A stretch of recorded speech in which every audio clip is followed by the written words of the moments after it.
नमस्कार friends. Welcome to my channel, YouTube channel Chemfinity Cosmos.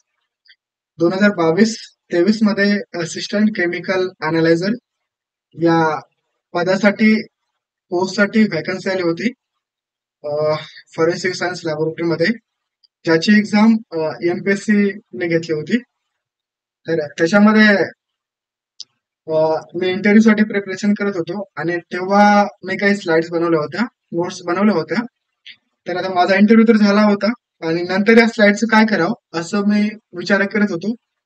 तर मला असं वाटलं की माझ्या तर ऑलरेडी स्लाइड आहे बनवलेल्या, तर ह्या सगळ्यांसाठी कामा याव्यात या उद्देशाने मी हा व्हिडिओ बनवला आहे. तर फक्त ज्यांना इंटरव्ह्यूचं प्रिपरेशन करायचं आहे त्यांनीच हा व्हिडिओ बघावा असं नाहीये. तर इन जनरल आता सपोज आपण केमिस्ट्रीचे ऍस्पायरंट आहात, केमिस्ट्रीचे कॅन्डिडेट आहात, तर आपल्याला हे माहिती पाहिजे की आपली केमिस्ट्री कुठे कुठे यूज केल्या जाते.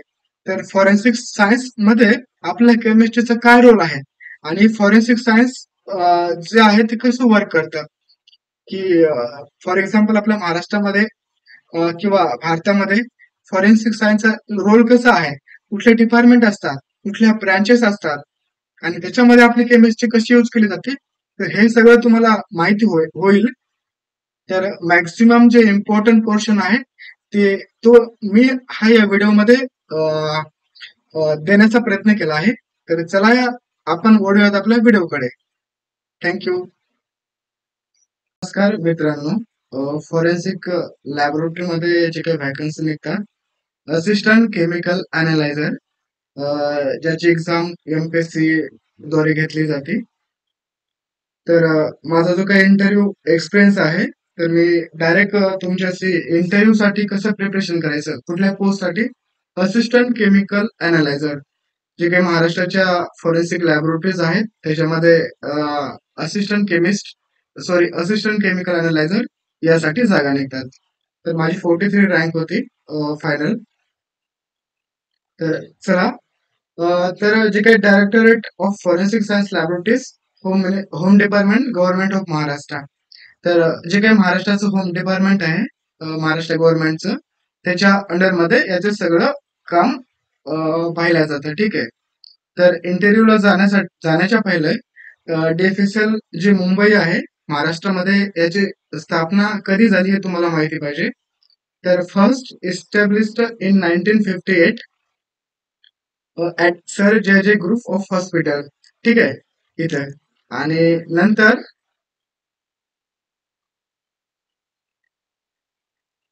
ठीक आहे इथे.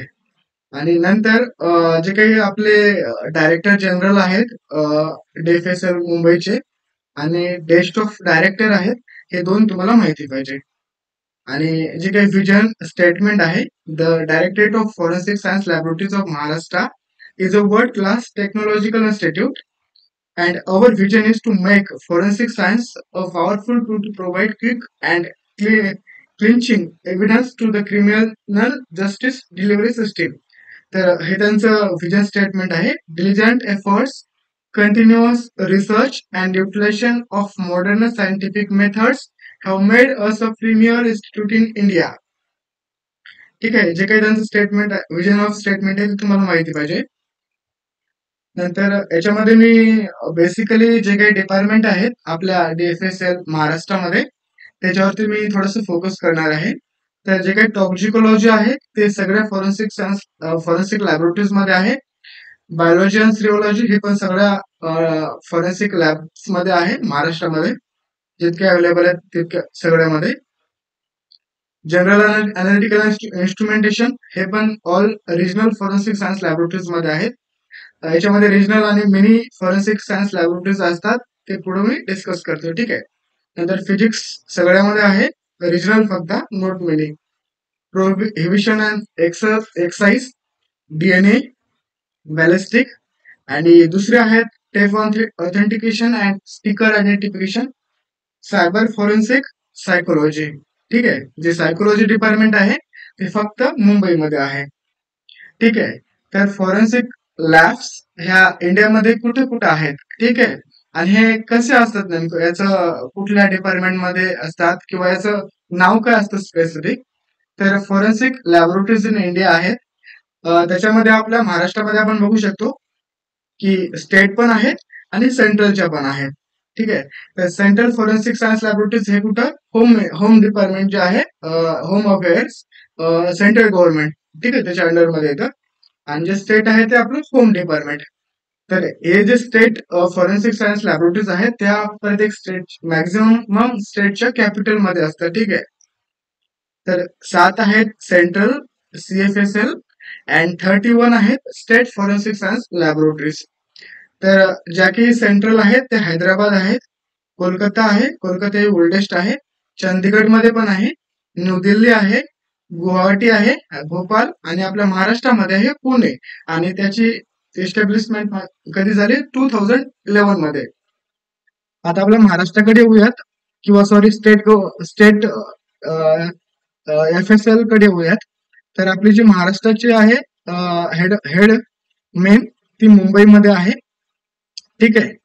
आणि याच्या अंडरमध्ये येतात बाकीच्या रिजनल फॉरेन्सिक सायन्स लॅबोरेटरीज. तर हे आहेत रिजनल, आणि हे आहेत मिनी फॉरेन्सिक सायन्स लॅबोरेटरीज. तर रिजनल आहे DFSL मुंबईमध्ये. हे मेन आहे. DFSL म्हणजे directorate of forensic science laboratory and regional forensic science laboratory. ठीक आहे. तर DFSL म्हणजे मेन आहे आपल्या महाराष्ट्राचं. ठीक आहे. बाकी जे काही रिजनल आहेत, जसे की मराठवाडा असेल, विदर्भ असेल, कोकण असेल, पश्चिम महाराष्ट्र असेल, त्याच्यानुसार वेगवेगळ्या मोठ्या मोठ्या सिटीमध्ये हे रिजनल फॉरेन्सिक सायन्स लॅबोरेटरी असते. ठीक आहे. तर पश्चिम महाराष्ट्रामध्ये जर तुम्ही बघितलं तर पुण्यामध्ये आहे, तिकडे नाशिककडे आहे, कोल्हापूरमध्ये आहे, मराठवाड्यामध्ये नांदेड आहे, औरंगाबाद, आता जो संभाजीनगर आहे, नागपूर आणि अमरावती. ठीक आहे.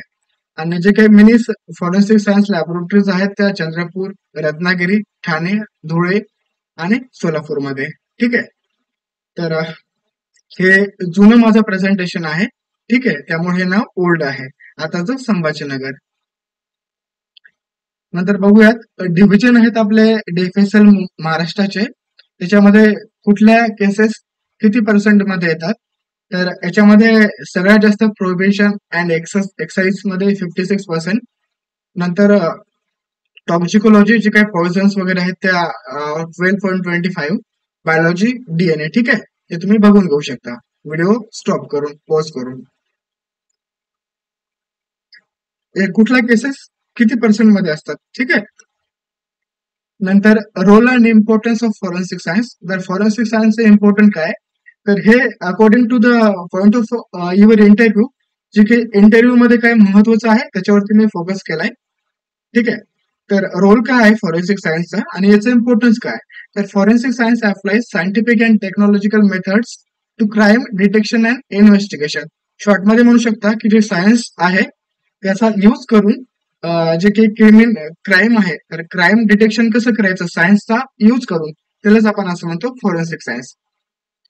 नंतर it play a crucial role in the justice system by examine crime using modern advance tools. ठीक आहे. जे काही मॉडर्न अँड ऍडव्हान्स टूल्स आहेत त्याचा यूज करून आपण काय करतो, जे की क्राईम आहे त्याचं इन्व्हेस्टिगेशन करतो. Forensic science laboratories FSL assisted resolving civil and criminal cases. ठीक आहे. तर हे तुम्ही वाचून घेऊ शकता. व्हिडिओ स्टॉप करा आणि थोडंसं याच्यावरती वन टाइम रीड करा. कारण मी सगळं डिस्कस करत जर बसेल तर व्हिडिओ खूप मोठा होईल. तर मी शक्यतो जितकं चांगलं कंटेंट होईल ते तयार केलं होतं माझ्या इंटरव्ह्यू साठी. आता मी हे तुमच्यासाठी शेअर करतोय. ठीक आहे. नेक्स्ट आहे फॉरेन्सिक सायन्स लॅबोरेटरी महाराष्ट्र. जे काय आपली मुंबईची आहे ते 1958 मध्ये सर जे ग्रुप ऑफ हॉस्पिटल्स मुंबई इथे त्याची स्थापना झाली होती. हेडक्वार्टर आहे सांताक्रेज मध्ये, कलिना, मुंबई. स्टेटस आहे नाव फुल फ्लेज directorate with multidisciplinary capabilities and international standard infrastructure. आणि स्टाफ स्ट्रेंथ आहे तेव्हाची 1463. आता मे बी चेंज झाला असेल. रिजनल फॉरेन्सिक सायन्स लॅबोरेटरीज तुम्हाला सांगितलं असेल Nagpur, Pune, Sambhajinagar, Nashik, Amravati, Nanded, Kolhapur. Main forensic science laboratories Chandrapur, Dhule, Ratnagiri, Thane आणि सोलापूर. ठीक आहे, हे त्याचं इस्टॅब्लिशमेंटचं इयर आहे.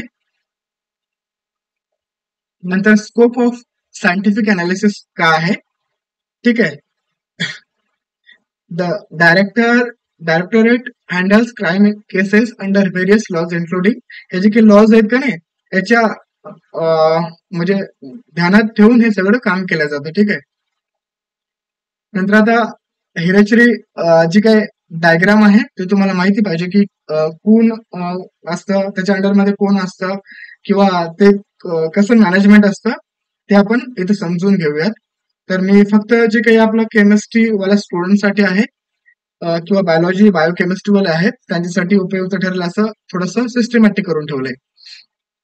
तर सगळ्यात जे वर असतं ते डायरेक्टर जनरल, डायरेक्टर असं हेड ऑफिसचे, नंतर डायरेक्टर, जॉईंट डायरेक्टर, नंतर directorate of forensic science laboratories Mumbai आहे. ठीक आहे, स्पेलिंग मिस्टेक झाली इथे थोडीशी.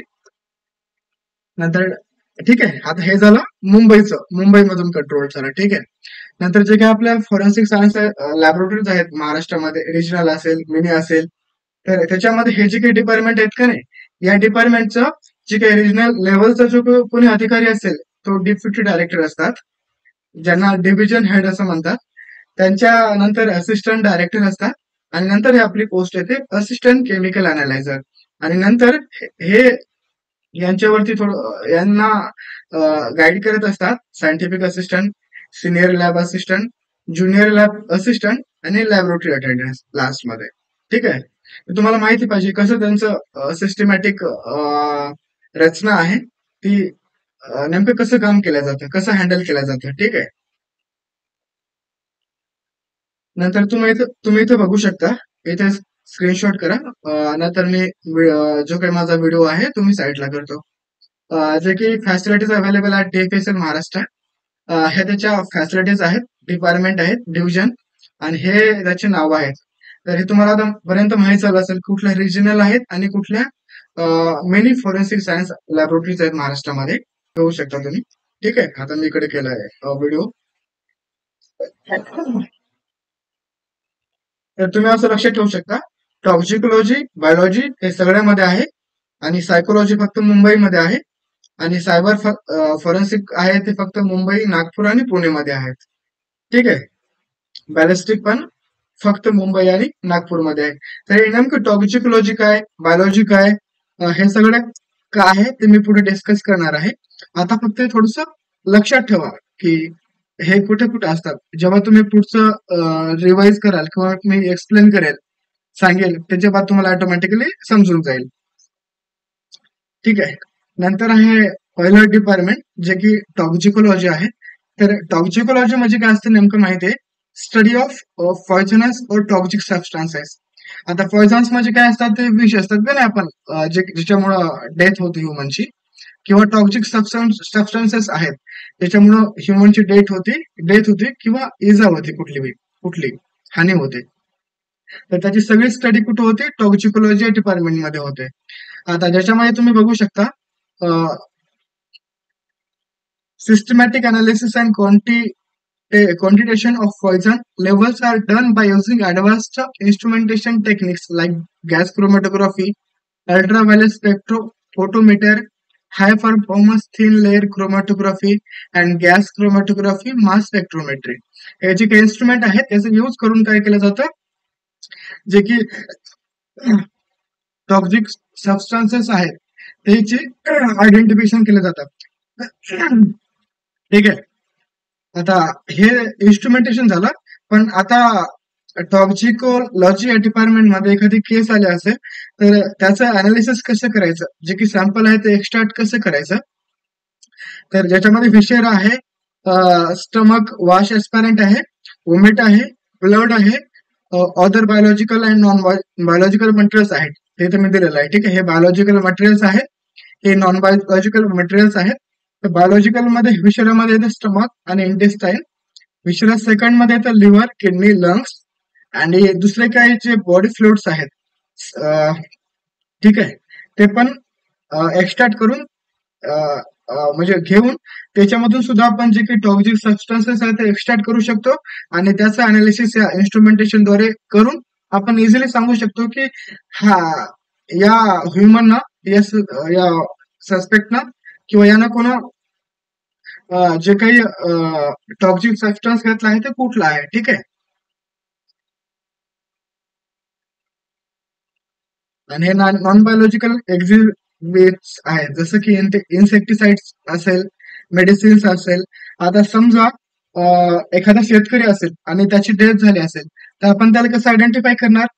आता आपल्याला बेसिकली माहित असतं की एखादा शेतकरी असेल तर तो काय करू शकतो, एखादं इन्सेक्टिसाइड त्याच्या शेतामध्ये वापरतात आणि ते तो खाऊ शकतो. आता जर एखादा एज्युकेटेड पर्सन असेल तर तो काय करेल की माझी जी डेथ आहे ती म्हणजे जास्त त्रास नाही झाला पाहिजे, तर तो काय करेल, मेडिसिन घेईल. ठीक आहे.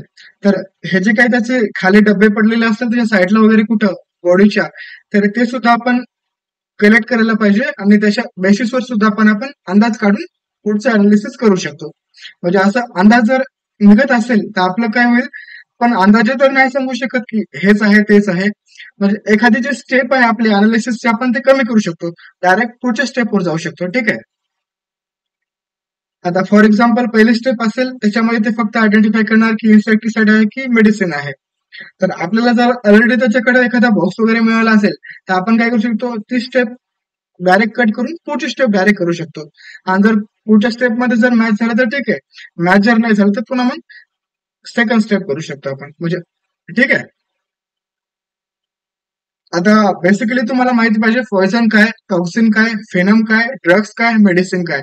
तर याच्यामध्ये डिफरन्स काय आहे, तर ते तुम्हाला माहिती पाहिजे, विचारू शकतात की ड्रग्स आणि मेडिसिन मध्ये काय फरक आहे. तर पॉइझन म्हणजे काय माहिती का, any substance in any form, solid, liquid, gas, given through any route, topical और इंजेक्टेड, इनहेल, इंजेस्टेड. ठीक आहे. त्यांनी ज्या बॉडीमध्ये इंजेक्ट केला असेल, त्यानं इनहेल केला असेल श्वासाद्वारे, किंवा त्यानं कशाच्याद्वारे खाल्लं असेल, किंवा एखाद्या हवेमध्ये एखादं पॉइझन मिसळून तिच्या पोटामध्ये गेला असेल, किंवा एखादं फूड पॉइझनिंग झालं असेल. तर कुठल्यामुळे जर एखाद्या जीवाची हानी होत असेल किंवा बॉडीसाठी ते धोकादायक असेल, डेथ होत असेल, तर असे जे काही सबस्टन्स असतात त्याला आपण पॉइझन म्हणतो. टॉक्सिन म्हणजे काय, आता substance produced by a living organism like bacteria, animal, virus. ठीक आहे. ते काय करतात, टॉक्सिन प्रोड्यूस करतात. आणि नंतर आहे फेनम. ठीक आहे. फेनम काय, आता हे पण एक टॉक्सिनच आहे. ठीक आहे. टॉक्सिन मध्ये एक टाईप आहे, आणि म्हणजे टॉक्सिन्सचे डिफरंट टाइप्स आहेत. त्या टाइप्स पैकी एक फेनम आहे. म्हणजे all venoms are toxins but all toxins are not venom. ठीक आहे. तर venom काय? Venom is a toxin that is secreted by a certain animals such as snakes, spiders, scorpions, and some species of fish and insects. ठीक आहे. जे snacks आहे venom, snacks जे bite करतात का नाही आणि जे सबस्टन्स सोडतात त्याला आपण व्हेनम म्हणतो. आता ड्रग्स काय? ड्रग्स म्हणजे काय माहित का? सबस्टन्स दॅट अल्टर फिजिओलॉजिकल और psychological functions in the body, त्याला आपण ड्रग म्हणतो. आता मेडिसिन म्हणजे काय माहिती का? हे पण जसं टॉक्सिनचा एक टाईप फेनम आहे, तसं ड्रग्सचा पण एक टाईप मेडिसिन आहे. म्हणजे ड्रगच आहे, पण ते एखाद्या डिसीज साठी आपण योग्य क्वांटिटीमध्ये जर घेत असेल त्याला आपण मेडिसिन म्हणतो, डिसीज ट्रीट करण्यासाठी. पॉइझन्सचे काही टाईप आहेत, त्याच्यामध्ये fulminant, massive dose of poison cause symptoms of poison. Acute आहे, large dose in short duration of poison causes symptoms of poisons. आणि क्लोरोनिक आहे, हे तुम्ही वाचून घ्या. ठीक आहे. आणि थोडस नेटवर वगैरे सर्च करा.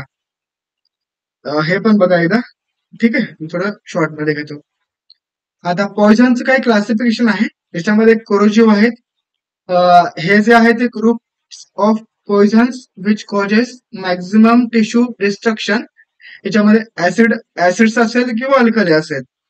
नंतर इरिटंट आहे, इंडोस डॅमेज बाय कॉझिंग इन्फ्लेमेशन. ह्याच्यामध्ये मेटॅलिक असेल, नॉन मेटॅलिक असेल. ठीक आहे. ह्याच्यामध्ये mercury, lead, arsenic, ferrous, copper. Non metallic मध्ये फॉस्फरस, क्लोरीन, आयोडीन, ब्रोमिन. नंतर प्लांटचे पण काही आहेत, रेसिनास, अब्रास, हे जे काही बायोलॉजी आहेत, बायोकेमिस्ट्री वाले आहेत, त्यांना जास्त माहिती असेल याच्याबद्दल. अॅनिमल्स मध्ये इतकं लक्ष ठेवण्याची काय गरज नाही, फक्त कन्सेप्ट तुमच्या लक्षामध्ये असणं खूप महत्वाचं आहे. अॅनिमल मध्ये स्नेक्स असेल, स्कॉर्पिओन्स असेल, स्कॉर्पियम स्कॉर्पियम असेल, हॉर्नबीज असेल, नंतर टॉक्सिन्स असेल. ठीक आहे. याच्यामध्ये Feral and central nervous system, PNS म्हणजे पेरिफेरल नर्वस सिस्टीम, जे ब्रेन किंवा स्पायनल कॉर्डवर त्याचा डायरेक्ट अटॅक होतो, त्याला आपण म्हणतो न्यूरोटॉक्सिन्स. ब्रेन पॉइझन्स ज्याच्यामध्ये धतूर आहे, कोकेन आहे, कॅनॅबिस असेल, स्टिम्युलंट अँड डिलेव्हरंट म्हणून डिलेरंट म्हणून यूज केलं जातं. अल्कोहोल असेल, ऑपिओइड्स असेल. ठीक आहे. नंतर कार्डिओटॉक्सिक्स आहेत, जे काय असतात, death is caused by inducing cardiac arrhythmias. ठीक आहे. याच्यामध्ये पण कार्डोना आणि कार्डिओ आहेत. तर डोना म्हणजे काय माहिती का, डिजिटलीज ओलियंडर निकोटीन ॲक्युरेट. ठीक आहे. ह्याचे नाव थोडस प्रोनाऊन्सिएशन थोडस डिफिकल्ट जात आहे मला, पण ठीक आहे, जे काही बायोकेमिस्ट्री वाले आहेत त्यांना इझिली समजून जाईल. पण इतकं डीप मध्ये नाही, पण थोडीफार माहिती पाहिजे, वरवर तरी आपल्याला माहिती पाहिजे. ठीक आहे. तर आणि शेवटी 6th आहे मिसलेनियस ऍग्रिकल्चर पॉइझन्स, आणि दुसरं आहे फूड पॉइझनिंग. ठीक आहे. नंतर हे तुम्ही वाचून घेऊ शकता. आता जे काही एक्स्ट्रॅक्शन आहे, ते एक्स्ट्रॅक्शन कसं करायचं किंवा कसं आयडेंटिफाय करायचं की त्याला कुठलं पॉइझन घेतलं किंवा कसं केलं, किती घेतलं. याच्यामध्ये total quantity of poison consumed orally, याच्यामध्ये ओमिट केलेली असेल त्याने, अनऍब्सॉर्ब्ड पॉइझन असेल, अनऍब्सॉर्ब्ड पॉइझन असेल, ओमिटेड असेल, ऍब्सॉर्ब्ड असेल किंवा एक्सक्रिटेड असेल. तर ऍब्सॉर्ब्ड जे पॉइझन आहे त्याच्यामध्ये metabolites of poisons and deposited quantity as conjugated in body. नंतर याच्यामध्ये deposited quantity of poison as a residual unchanged detectable poison. म्हणजे असं पॉइझन की काय होईल माहितीये का, मेटाबॉलिझम मध्ये काय होईल, एखाद्या मोठं पॉइझनचं स्ट्रक्चर असेल तर ते काय होईल, शॉर्ट फ्रॅगमेंट मध्ये काय होईल, ते ब्रेक होईल. तर आपल्याला हे माहिती असतं की एखादं पॉइझन असेल तर त्याचे मेटाबॉलाइट्स काय असतील. ठीक आहे. याच्याद्वारे पण आपण सांगू शकतो. आणि दुसरं आहे, जे पॉइझन आहे ते चेंज नाही झालं, म्हणजे त्याचं मेटाबॉलिझम प्रोसेस मध्ये ते गेलंच नाही, जसं घेतलं होतं तसं त्याचं बॉडीमध्ये सापडलं. ठीक आहे. मग आता हे जे आहे डिपॉझिटेड अनचेंज्ड डिटेक्टेबल पॉइझन, हे कसं अनालिसिस करायचं, तर याच्यामध्ये डिफरंट टूल्स आहेत, टीएलसी, एचपीटीएलसी, स्पेक्ट्रोस्कोपी, एचपीएलसी, जीसी आणि जीसीएमएस. याचा यूज करून आपण डायरेक्ट आयडेंटिफाय करू शकतो. आता टॉक्सिकोलॉजी डिव्हिजन मध्ये कोणत्या कोणत्या केसेसची कॅटेगरी असतात, त्याच्यामध्ये homicides and suicidal poisoning, food poisoning, abortion, फेक्युलर जनरल ऍक्सिडेंट, नो हिस्ट्री आणि स्कॉर्पिओन बाईट, हे स्नेक मुळे होतं. ठीक आहे. याच्यामध्ये काही नार्कोटिक ड्रग्स आहेत, सायकोट्रॉपिक सबस्टन्सेस, जे काही act in India include various drugs and substances that are classified into different schedules based on their potential for abuse and addiction. ठीक आहे. एनडीपीएस म्हणजे narcotic drug and psychotropic substances चा जो act आहे इंडियामध्ये, त्याच्यामध्ये हे ड्रग्स कॅटेगराईज केलेले आहेत. तर याच्यामध्ये तुम्हाला बेसिकली हे 4 ड्रग्स माहित पाहिजे: ओपियम, हिरोईन, कोकेन, मॉर्फिन. ठीक आहे. हे 4 तर माहिती असलं पाहिजे. ठीक आहे. फॉर एक्झाम्पल तुम्हाला जर विचारलं की narcotic drug and psychotropic substances जे ऍक्ट नुसार कुठले कुठले आहेत, तर हे 3-4 नाव तुमच्या पुढे आले पाहिजे. नंतर सेकंड आहे बायोलॉजी अँड सिरोलॉजी डिव्हिजन. याच्यामध्ये काय होतं, detection, species, typing and blood grouping of blood seminal and other body fluid stain in murder, assault, rape, disputed paternity cases in carried out in this division. ठीक है.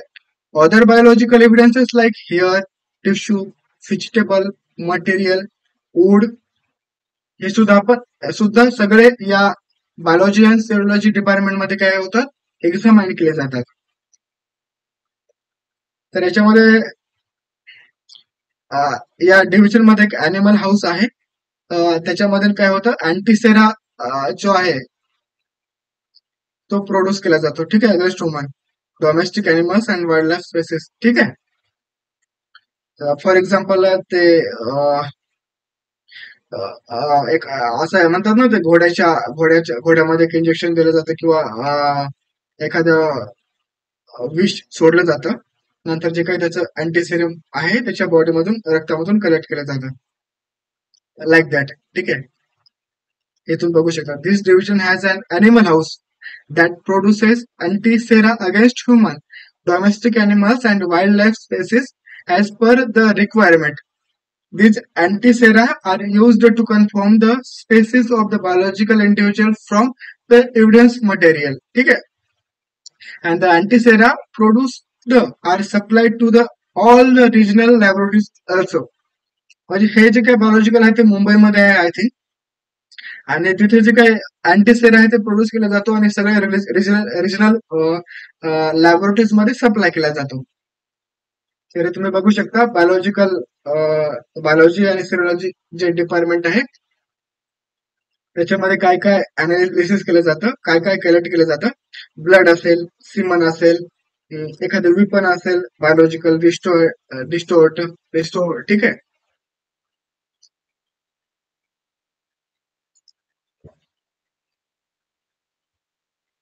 फॉरेन्सिक्स biology division याच्यामध्ये काय असतात cases types handle murder, attempted murder, rape, bride burning, road accident, sodomy, dacoity. ठीक आहे. Skull superimposition, food poisoning, hair and wood comparison. ठीक आहे. नंतर मायक्रोस्कोपिक अनालिटिकल टेक्निक्स याच्यामध्ये हेअरचं पण अनालिसिस केलं जातं. Sperm detection, wood comparison, blood confirmation. ठीक आहे. नंतर exhibit examined clothes of deceased, injured, accused and witnesses, crime scene samples, weapons, medical officer exhibit. ठीक आहे. हे सगळं अनालिसिस केलं जातं आणि ह्या टेक्निक्स यूज केल्या जातात. ह्या टेक्निक्स आहेत आणि हे सॅम्पल्स आहेत.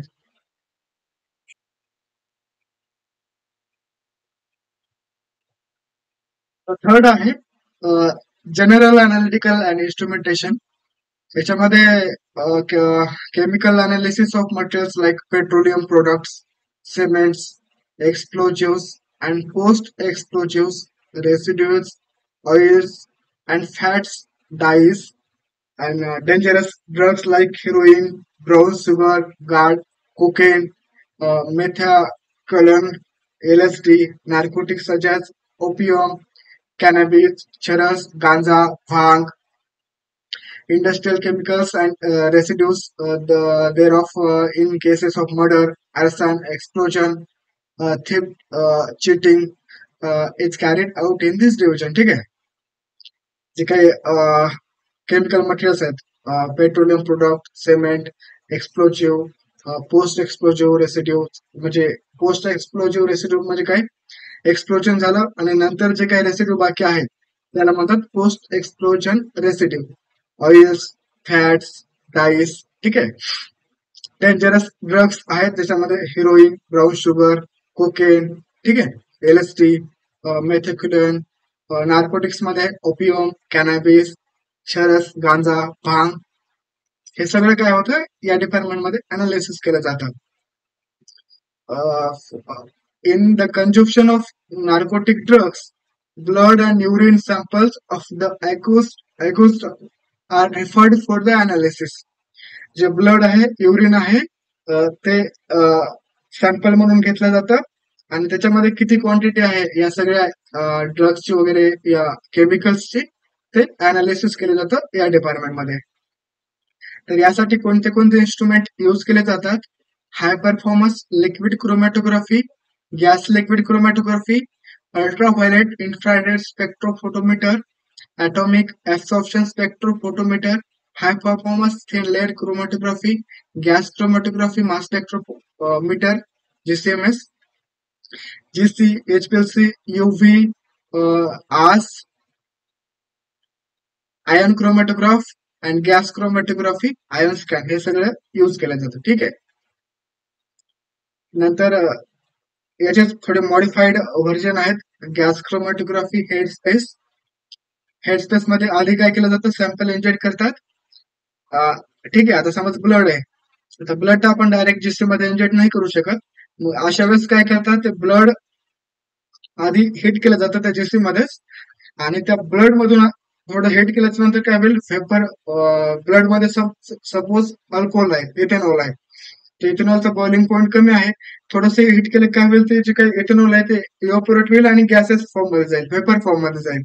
नंतर ते वेपरलाच काय केलं जातं? इंजेक्ट केलं जातं पुढच्या स्टेप मध्ये, आणि त्याचं अनालिसिस केलं जातं जीसी मध्ये. त्याला आपण म्हणतो हेड स्पेस गॅस क्रोमॅटोग्राफी. ठीक आहे ना. ब्लड मधून पहिले हिट करतात त्या ब्लडला जीसी मध्ये, त्याच्यामधून वेपर आहे त्या इथेनॉलचे ते इव्हॅपोरेट होतात आणि त्या वेपरचं इंजेक्शन केलं जातं. नंतर elemental analyser and much other automated equipments to determine the flash point माहिती पाहिजे. ठीक आहे. viscosity and distillation range, which are mostly used for the analysis of petroleum products. नंतर क्ल्यू आहे materials examined in the forensic division. Petroleum असेल, explosive residues असेल, narcotic, cement, gold, arson, vegetable oils, acid alkalies. ठीक आहे. Dowry death असेल, chilli powder असेल, duplication cases असेल, हे सगळं काय केलं जातं? इथं अनालिसिस केलं जातं. आणि हे जे काही इन्स्ट्रुमेंट आहेत ते यूज केले जातात हे अनालिसिस करण्यासाठी. हे त्याचे मटेरियल्स आहेत, क्ल्यू आहेत, आणि हे त्याचे इन्स्ट्रुमेंट आहेत अनालिसिस करण्यासाठी. तर ज्यामध्ये कुठलं मटेरियल कुठल्या मटेरियलसाठी कुठलं इन्स्ट्रुमेंट यूज करतात हे थोडं शॉर्ट मध्ये माहिती असेल तरी चालतं. फॉर एक्झाम्पल तुम्हाला जर विचारलं की एक्सप्लोजिव्ह आहे, एक्सप्लोजिव्ह रेसिड्यूज आहेत, एखाद्या ठिकाणी बॉम्ब स्फोट झाला, नंतर जे काही रेसिड्यू आहे ते तुमच्याकडे अनालिसिस साठी पाठवलाय, तर तुम्ही त्याच्यामध्ये काय अनालिसिस करू शकता? तर त्याच्यामध्ये काय असतं? जे केमिकल असतात, फॉर एक्झाम्पल जर ऑर्गॅनिक असेल तर आपण ते जीसी मध्ये बघतो. इनऑर्गॅनिक केमिकल्स असतात किंवा एलिमेंट असतात ते आपण काय करतो? आस मध्ये बघतो, ऍटॉमिक ऍब्सॉर्प्शन स्पेक्ट्रोस्कोपी. आणि नंतर त्याची काही मॉर्फोलॉजी वगैरे असेल ते आपण सेम टेम मध्ये बघतो. जशी रिक्वायरमेंट आहे तसं इन्स्ट्रुमेंट त्याचं यूज केलं जातं. कारण सगळं जे अनालिसिस आहे ते एका इन्स्ट्रुमेंटेशन मध्ये नसल्यामुळं आपल्याला खूप डिफरंट टाईपचे इन्स्ट्रुमेंटेशन करावं लागतं. चौथा आहे फिजिक्स. या डिव्हिजन मध्ये काय होतं? ट्रेस एव्हिडन्सेस आहेत, materials like soil, paints, glass, metal, fibre. हे सगळं काय the examination of tool marks and restoration of erased number marks etc. Suppose एखादा चेक आहे आणि त्या चेकवर एखादी साईन आहे, तर कोणी काय केलं माहिती का? आधी तो चेक साईन केली, चेक दिला, आणि नंतर काय झालं? ती जी काही साईन केली ती उडून गेली. तर मग काय होईल? आता एखाद्याने एखाद्याला साईन करून चेक दिला, पण नंतर ती सिग्नेचर आहे ती उडून गेली का नाही? पण त्या सिग्नेचरची जी काही रिस्टोरेशन आहे, इरेज नंबर आहेत, सॉरी, जे काही मार्क आहे त्याचं, तर त्या मार्कच्या बेसवर तो सांगू शकतो की अनालिसिस करून फॉरेन्सिक वाले सांगू शकतात की नाही, यानं साईन केली होती पण हे नंतर इरेज केली गेली किंवा ही नंतर उडाली. तर अशा टाईपचे जे काही केसेस आहेत ते या डिपार्टमेंट मध्ये हँडल केल्या जातात. In murder, theft, vehicle accident and other cases is also done. For the examination of these exhibits, the instruments like atomic absorption spectrophotometer, simultaneous thermal analyzer, energy dispersive X-ray spectrophotometer, ADXRF, हे सगळे instrument काय केले जातात, use केले जातात या सॅम्पलचं analysis करण्यासाठी. Video spectral comparator is used for the examination of ink on forgery document. ठीक आहे, जे आता मी एक्झाम्पल दिलं त्याच्या रिलेटेड त्याच्यासारखंच एक्झाम्पल्स. ठीक आहे, like duplicate currency notes, fake stamps, stamp paper, lottery ticket, certificates and bank cheques. आता व्हिडिओ स्पेक्ट्रल कंपॅरेटर म्हणजे आता एखाद्याने व्हिडिओ बनवून टाकला तर तो व्हिडिओ असली आहे किंवा नकली आहे तर ते आपण या मेथडद्वारे आपण आयडेंटिफाय करू शकतो. ठीक आहे, नंतर या डिपार्टमेंटमध्ये कुठले कुठले इन्स्ट्रुमेंट आहेत, त्याचा पर्पज काय आहे तर हे तुम्ही एकदा रीड करून घेऊ शकता व्हिडिओ स्टॉप करून. Interesting cases solved by forensic science laboratory. ठीक आहे, हे काय आपल्या महाराष्ट्रात DFSL आहे, महाराष्ट्र मुंबई, हे त्यांनी केसेस सॉल्व्ह केलेले आहेत. हे पण एकदा इंटरव्ह्यूला जायच्या आधी रीड करून घेऊ शकता. हे फक्त इंटरव्ह्यूला जाण्यासाठीच करावं असं पण नाही, जी काही जनरल माहिती पाहिजे असते त्यासाठी पण आपण हा व्हिडिओ बघू शकता. ठीक आहे, नंतर फिफ्थ आहे प्रोहिबिशन अँड एक्साइज. याच्यामध्ये ethyl alcohol is a drug of addiction and is responsible for considerable morbidity and mortality. जे की डेथ होण्याचं कारण आहे ते इथाइल अल्कोहोल सुद्धा होऊ शकतं. तर हे जे काही अल्कोहोल सारखे आहेत केसेस ते या डिपार्टमेंट मध्ये येतात. केसेस रिलेटेड जे काही सॅम्पल्स आहेत ते या डिपार्टमेंट मध्ये येतात. तर हे पण तुम्ही शॉर्ट मध्ये रीड करून घेऊ शकता.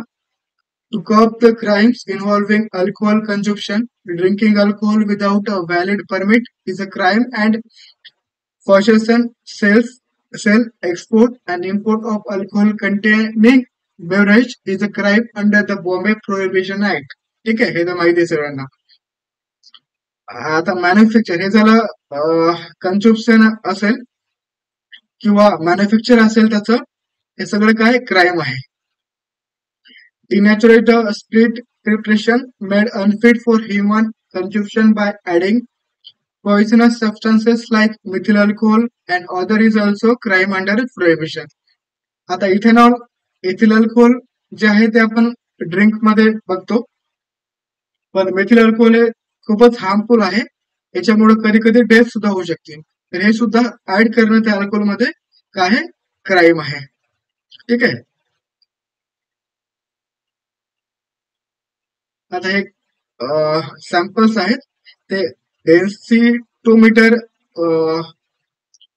यूज करून हे अनालिसिस केलं जातं की किती कॉन्सन्ट्रेशन आहे त्या अल्कोहोलची, प्युरिटी किती आहे. नंतर blood of person who commits any crime under the influence of alcohol such as rash driving in the drunken condition. आता हे पण माहिती आहे आणि त्यासाठी कुठले IPC आहे, इंडियन पॅनल कोडचे सेक्शन्स आहेत ते सुद्धा माहिती पाहिजे. कदाचित आता हे चेंज झालंय IPC कोड सुद्धा, पण आता जे काही नवीन असलेल्या रिलेटेड ते सुद्धा तुम्हाला माहिती पाहिजे.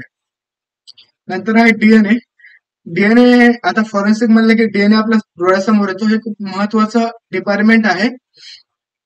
फॉर एक्झाम्पल एखाद्याची डेथ झाली असेल आणि त्याची ओळख पटत नसेल, त्याचा चेहरा दिसत नसेल, तर अशा ठिकाणी त्याच्या रिलेटिव्हचा डीएनए मॅच केला जातो आणि आयडेंटिफाय केलं जातं की हा कोण पर्सन आहे, कोणाचं कोण आहे, भाऊ आहे, वडील आहे, मुलगा आहे, बहीण आहे, आई आहे. ठीक आहे, तर over the last 25 years forensic science has gained tremendous grounds as far as evidential values are concerned due to one particular biological tool, that is the analysis of DNA. ठीक है, it has revolutionized the forensic investigations. The DNA division of this laboratory is very well equipped with modern instruments. ठीक आहे. तर paternity testing असेल, murder असेल, rape असेल, इंडिव्हिज्युअलायझेशन असेल, हे तुम्ही सीआयटी मध्ये वगैरे बघितलं असेल की डीएनए तुम्ही अॅक्युरेट सांगू शकता. याच्यामध्ये काय असतं की डीएनए म्हणजे असं आहे एव्हिडन्स की त्याच्या बेसिसवर 100% तुम्ही सांगू शकता की हे सॅम्पल मध्ये याचा डीएनए मॅच झाला आणि हाच होता तो तिथे प्रेझेंट होता. पण याच्यामध्ये फक्त एक एक्सेप्शन आहे. जे मोनोझायगोटिक ट्विन्स आहेत त्यांचा डीएनए सुद्धा सेम असतो. हे खूप महत्वाचं आहे बरं का, लक्षात ठेवा. मोनोझायगोटिक ट्विन्स असतात त्यांचा डीएनए सेम असतो. आता केसेस असेल, पालघर बोगी फायर असेल, तंदूर केस असेल, आफ्ताब श्रद्धा केस असेल, याच्यामध्ये सुद्धा डीएनएचा खूप मोठा महत्वाचा वाटा राहिलाय. या केसेस बद्दल पण न्यूज मध्ये तुम्ही वाचून घेऊ शकता. आता डिफरंट स्टेप आहेत डीएनए अनालिसिस मध्ये. आधी एक्सट्रॅक्ट करायचं, अँप्लिफिकेशन करायचं, इलेक्ट्रोफोरेसिस मध्ये सेपरेट करायचं आणि नंतर त्याचं डिटेक्शन करायचं. तर ह्या ज्या स्टेप आहेत त्या तुम्ही वेगळ्या रीड कराव्या, कारण ते तुम्हाला विचारू शकतात की डीएनए अनालिसिस करण्यामध्ये कोणते कोणते स्टेप्स आहेत. तर इलेक्ट्रोफोरेसिस मध्ये काय, अँप्लिफिकेशन म्हणजे काय. ठीक आहे, माझ्या फ्रेंड्सना इंटरव्ह्यू मध्ये विचारलेले प्रश्न आहेत सगळे. आता डीएनए कसा कलेक्ट करायचा, कुठल्या सॅम्पल कुठले सॅम्पल कलेक्ट करायचे किंवा कुठल्या सॅम्पल पासून आपण डीएनए कलेक्ट करू शकतो. त्याच्यामध्ये ब्लड आहे, हेअर आहे, टीथ आहे, बॉडी टिश्यू आहे, saliva, skin cells, bone marrow, semen, fingernails, urine आहे. नंतर forensic DNA analysis is useful in solving various cases including murder and homicides, rape and sexual assault, theft and burglary, missing persons, cold cases, paternity dispute, violent crimes. Okay. नंतर DNA analysis help investigators कशासाठी याचा फायदा होतो. Identify suspect, link crimes, exclude innocent individual, reconstruct crime scene. म्हणजे याच्या बेसिसवर आपण crime scene म्हणजे तिथं काय घडलं असेल त्याचा अंदाज काढू शकतो. याचे काही गाईडलाईन्स आहेत ते आपण एकदा रीड करून घ्या. एव्हिडन्स कलेक्शनच्या. लिक्विड ब्लड असेल ते कसं घ्यायचं, ब्लड क्लॉट कसं करायचं, ब्लड क्लॉट असेल तर कसं घ्यायचं, वेट ब्लड असेल तर कसं घ्यायचं, सिमन, बोन्स, हेअर फ्रुट्स, याच्या गाईडलाईन नुसार आपण त्याला कलेक्ट करू शकतो. आता समजा तुम्ही एखादं ब्लड सॅम्पल म्हणून ब्लड घेतलं एखाद्या क्राईम सीन वरून, सिमन घेतलं असेल तर ते तुम्ही काय घेतलं आणि डायरेक्ट एखाद्या पॅकेटमध्ये डायरेक्ट तुम्ही पॅक करून ठेवलं. त्याचे काय होईल, काही वेळाच्या नंतर जी काय आपली फॉरेन्सिक सायन्स लॅबोरेटरी आहे तिथं पर्यंत जाईपर्यंत खराब होऊन जाईल. तर हे खराब न होण्याचे किंवा कॉन्टॅमिनेट न होण्यासाठी त्याचे काही गाईडलाईन्स असतात ते तुम्हाला फॉलो करावं लागतात. जेव्हा डीएनए अनालिसिसचे टाईप आहेत, इन्स्ट्रुमेंटेशन कुठले कुठले लागतात ते पण आहेत. ठीक आहे, जसं की जीन स्कॅनर असेल, पीसीआर असेल, polymerase chain reaction, water purification असेल, रेफ्रिजरेटर असेल आणि हॉटेक्स असेल, vortex mixer. Forensic DNA analysis is useful in solving various cases including. हे सगळ्या जे केसेस आहेत का नाही त्या डीएनए अनालिसिस करून सॉल्व्ह केल्या जातात. हे मी आधीच्या स्लाइडवर सांगितलं. डीएनए अनालिसिस काय हेल्प करतं इन्व्हेस्टिगेटर्सला. Identify suspect, link crimes, exclude innocent individual, reconstruct crime scene. Next आहे बॅलिस्टिक. तर याच्यामध्ये काय होतं, जे की गन असेल, बॉम्ब ब्लास्ट असेल, गन रेसिड्यू असेल, गन पावडर असेल,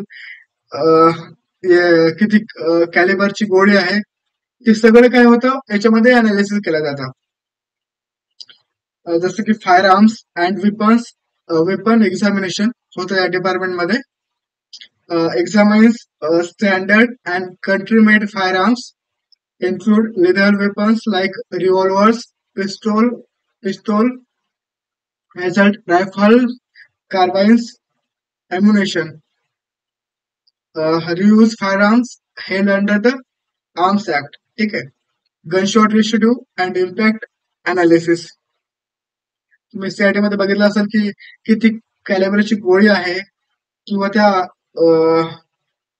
बुलेटचे जे काही स्क्रॅचेस आहेत त्या गनवर गनच्या मध्ये त्याच्यानुसार पण आयडेंटिफाय केले जाते की कुठल्या गन मधून कुठली गोळी निघाली किंवा एखादी गोळी बुलेट सापडली असेल तर कुठल्या गन मधून ती निघाली ते आपण आयडेंटिफाय करू शकतो.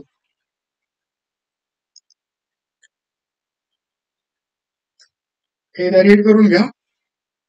ही फायरिंग गॅलरी अवेलेबल आहे आपल्या डीएफएसएल मुंबई बॅलिस्टिक डिव्हिजन मध्ये. कारण आपल्याकडे सॅम्पल असेल तरच आपण आयडेंटिफाय करू शकतो किंवा आयडेंटिफाय करण्यासाठी इझी जातात जर आपल्याकडे ऑलरेडी त्याचं स्टँडर्ड असेल तर. जसं की ऍडव्हान्स इन्स्ट्रुमेंट आहे सेम स्कॅनिंग इलेक्ट्रॉन मायक्रोस्कोप. याच्यामध्ये गनशॉट रेसिड्यू अनालिसिस केला जातो, firearm identification, bullet and cartridge case marketing comparison केलं जातं. आता एक्सप्लोजिव्स आहेत ते 3 टाईपचे आहेत, केमिकल, न्यूक्लिअर, मेकॅनिकल. केमिकल मध्ये आहे ते केमिकल रिएक्शन मुळे होतं. For example decomposition of TNT, PNT, RDX.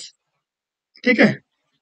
याची तुम्ही लॉंग फॉर्म माहिती करून घ्या आणि याचं स्ट्रक्चर, याचं एनएमआर मध्ये कुठलं पीक कुठे येतं हे पण शॉर्टकट मध्ये माहिती करून घ्या. फॉर एक्झाम्पल ट्रायनायट्रोटोल्विन आहे, त्याचं जे काही टोल्विनचं CS3चं पीक आहे किंवा बेन्झेन ग्रुप आहे त्याच्यावरचं हायड्रोजनचं पीक कुठे येतं, त्याची पीपीएम व्हॅल्यू काय असते थोडंफार माहिती करून घ्या.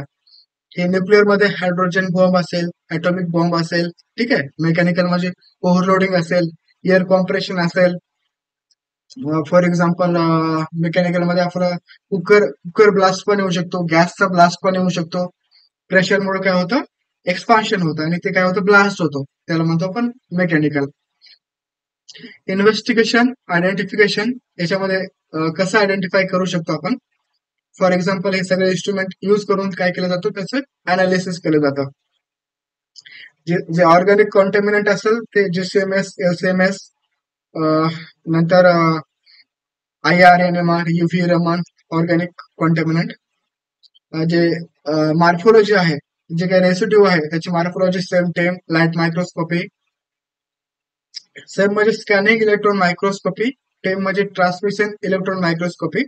XRF एलिमेंटल कंपोजिशन असेल, विटनेस असेल, हे सगळं यूज केलं जातं. ठीक आहे. Forensic ballistic and fire arm classification. तर याचे काही सेक्शन्स आहेत किंवा राईट सेक्शन्स आहेत, लेफ्ट सेक्शन आणि राईट सेक्शन. हे थोडस तुम्ही एकदा रीड करून घ्या व्हिडिओ स्टॉप करून. ठीक आहे. हे TNT काय आहे, C4 काय आहे, नायट्रोग्लिसरीन काय आहे, हे काय ऑर्गॅनिक एक्सप्लोजिव्स आहेत. हे तुम्हाला थोडक्यात माहिती पाहिजे. ठीक आहे. हे RDX लॉंग फॉर्म दिले इथं, PTN चे दिले. याची थोडेफार स्ट्रक्चर माहिती पाहिजे आणि स्ट्रक्चर माहिती असेल तर तुम्हाला डायरेक्ट 180 NMR कसा येऊ शकतो, 13 NMR कसा येऊ शकतो, तुम्हाला डायरेक्ट कळून जाईल त्याच्यावरून. ठीक आहे. हे इन्स्ट्रुमेंट आहेत, यूज केले जातात अनालिसिस साठी. आता हे डिपार्टमेंट आहे tape authentication and speaker identification. तर याच्या रिलेटेड तेवढं काही माहिती घेण्याची गरज नाही. तर याच्यामध्ये जे काही व्हॉइस रेकॉर्डिंग असेल, व्हिडिओ रेकॉर्डिंग असेल, स्पीकर असेल, तर कुणा एखादा रेकॉर्ड केला असेल व्हॉइस आणि धमकी देत असेल, एखाद्याने कॉल केला असेल आणि सांगत असेल की मी हा आहे आणि दुसऱ्याच्या नावाने तो बोलत असेल, तर त्याचा व्हॉइस कम्पेअर करून आपण सांगू शकतो की हा जो बोलणार होता तो हा नव्हता, हा दुसरा कुठला तरी होतो. ठीक आहे. तर हे सगळं अनालिसिस जो आहे, इन्व्हेस्टिगेशन जे आहे ते या डिपार्टमेंट मध्ये केलं जातं. ठीक आहे. तुम्ही बघू शकता याच्यामध्ये या डायग्राम मध्ये. एकदा रीड करून घ्या, फक्त वरवर माहिती असली तरी चालतं केमिस्ट्री वाल्यांसाठी. ठीक आहे. याच्यामध्ये कुठले कुठले अनालिसिस होतात, स्पीकर आयडेंटिफिकेशन, बोलणारा कोण आहे, ठीक आहे, त्याची एक फ्रिक्वेन्सी असते, त्याच्यानुसार तो बोलतो. कारण कोणी एखादा बोलणारा असेल, त्याने रेकॉर्ड केला असेल व्हॉइस, तर आपण इझिली सांगू शकतो की हा व्हॉइस आहे तो याचाच आहे, हाच माणूस आहे, तर त्याचा हा व्हॉइस आहे. एखाद्याचा व्हिडिओचा एनहान्समेंट केला असेल, एखादा ओरिजिनल व्हिडिओ आहे त्याच्यामध्ये काही मॉडिफिकेशन केले असतील, फोटो आहे, ठीक आहे, याचं सगळं कम्पॅरिझन आहे, हे सगळं याच्यामध्ये इन्व्हेस्टिगेट केलं जातं. ठीक आहे, हे वाचून घ्या. एव्हिडन्स मध्ये आपण काय काय घेऊ शकतो, सीडी असेल, स्मार्टफोन्स असेल, डिव्हायसेस मध्ये सीसीटीव्ही, मेमरी कार्ड असेल, ठीक आहे. त्याच्यामध्ये कॉमन केसेस कुठल्या असतात, जसे की bribery, extortion, ransom, bomb threats, sport betting, call girl records, fast सेलफोनिक messenger, CCTV cases, hit and run असेल, थेफ्ट अँड मर्डर असेल. याच्यामध्ये काय फक्त एक हे तर कॉमन आहे, कॉल गर्ल्स रेकॉर्ड्स आणि हिट अँड रन मर्डर, हे दोन तीन जे आहेत लक्षामध्ये राहणार आहेत आरामशीर. नंतर आहे सायबर फॉरेन्सिक डिव्हिजन, हे जनरल माहितीसाठी खूप इम्पॉर्टंट आहे. तर सायबर क्राईम म्हणजे काय असतं, illegal activities using computers, networks और mobile devices. Types of cyber crime cases मध्ये हॅकिंग असेल, सायबर टेररिझम असेल, फिशिंग असेल, ईमेल क्रेडिट कार्ड फ्रॉड असेल, डाटा अँड आयडेंटिटी थेफ्ट असेल, सॉफ्टवेअर असेल, चाइल्ड पोर्नोग्राफी असेल, सायबर स्टॉकिंग असेल. मोबाईल फोन फॉरेन्सिक्स मध्ये mobile phones used for communication, location tracking and data storage in crimes, हे सगळं सायबर मध्ये येतं. हे रीड करून घ्या सगळं, हे महत्वाचं आहे. शेवटचं सायकोलॉजी. तर सायकोलॉजी म्हणजे study of mind and behaviour, जे काही माइंडचं आणि बिहेवियरचं स्टडी केले जातं त्याला म्हणतात सायकोलॉजी. याच्यामध्ये बघा, याच्या सायकोलॉजीचे ह्या ब्रांच आहेत आणि हा फोकस एरिया आहे. एकदा व्हिडिओ स्टॉप करून रीड करून तुम्ही घेऊ शकता.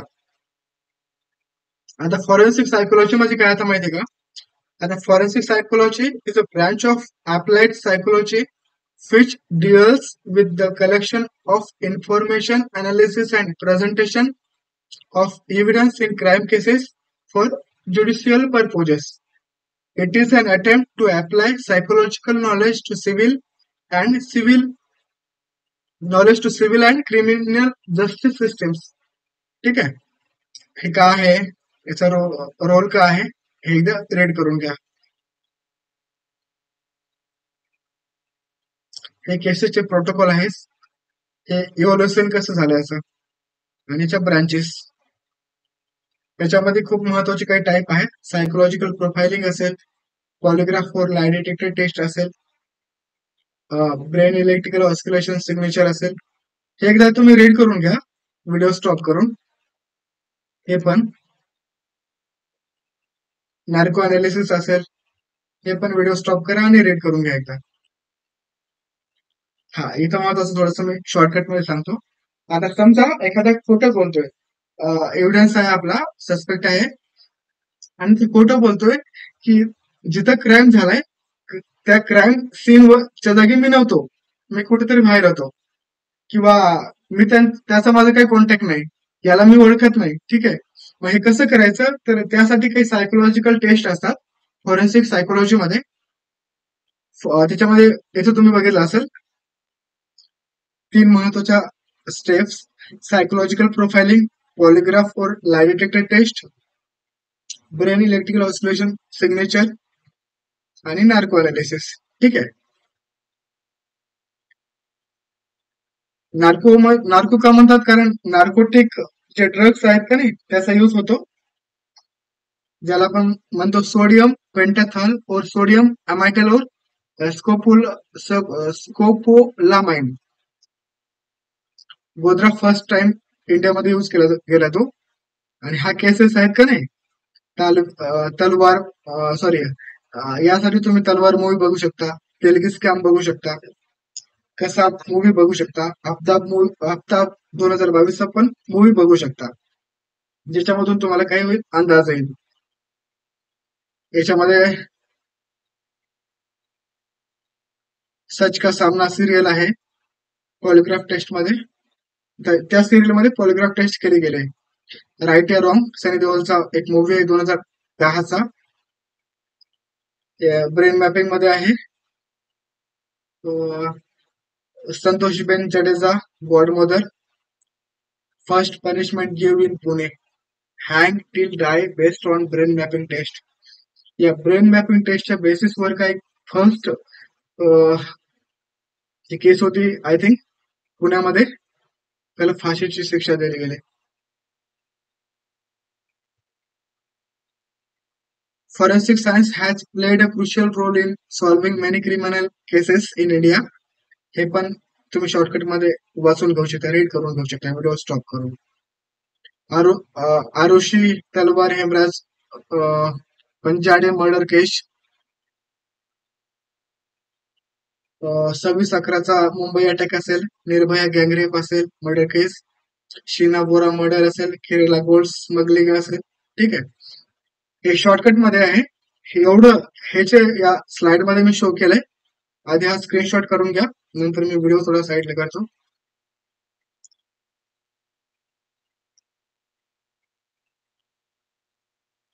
ठीक आहे, हा इथं. तर याच्यामध्ये काय माहिती का, शॉर्टकट मध्ये मी ही स्लाइड बनवली. कमीत कमी तुम्हाला एवढं या ज्या स्लाइड मध्ये मी शो केलं हे सगळं तुम्हाला माहिती पाहिजे. याच्या व्यतिरिक्त दुसऱ्या काही त्याच्या ब्रांचेस आहेत फॉरेन्सिक सायन्स च्या, ह्या पण तुम्ही शॉर्टकट मध्ये माहित करून घेऊ शकता.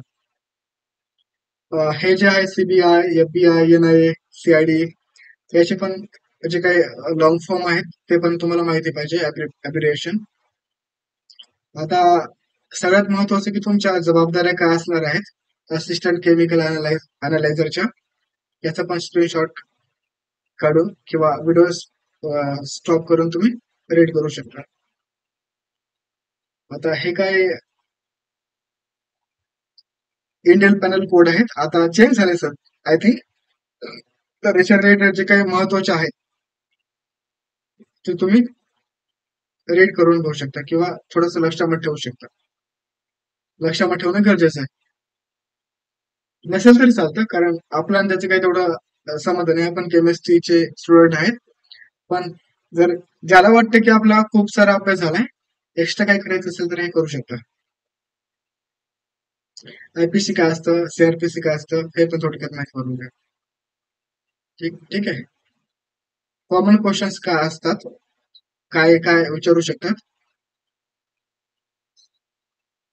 व्हिडिओ स्टॉप करून तुम्ही वाचून घ्या. तर चला मित्रांनो, माझा जो काही एक्सपिरियन्स होता आणि जे काही मी नोट्स स्वतःसाठी बनवल्या होत्या इंटरव्ह्यू साठी प्रिपरेशन करण्यासाठी माझ्या वेळेस, तर माझा इंटरव्ह्यू पण चांगला गेला होता. आणि नंतर माझ्याकडे ऑलरेडी मटेरियल होतं, तर मी विचार केला की आता माझ्याकडे ऑलरेडी स्लाइड्स आहेत, तर मग त्या आणखी कोणाच्या तरी फायद्यासाठी याव्यात या उद्देशाने मी हा व्हिडिओ बनवलाय. तर हा फक्त केमिस्ट्री ऍस्पायरंट साठी की फॉरेन्सिक सायन्सचा इंटरव्ह्यू द्यायचा असंच नाहीये. तर जी काही जनरल माहिती आहे की फॉरेन्सिक सायन्स सिस्टीम कशी वर्क होते आपल्या महाराष्ट्रामध्ये किंवा इंडियामध्ये, तर ते सुद्धा माहिती इन जनरल माहिती घेण्यासाठी पण हा व्हिडिओ खूप महत्वाचा आहे. थँक्यू.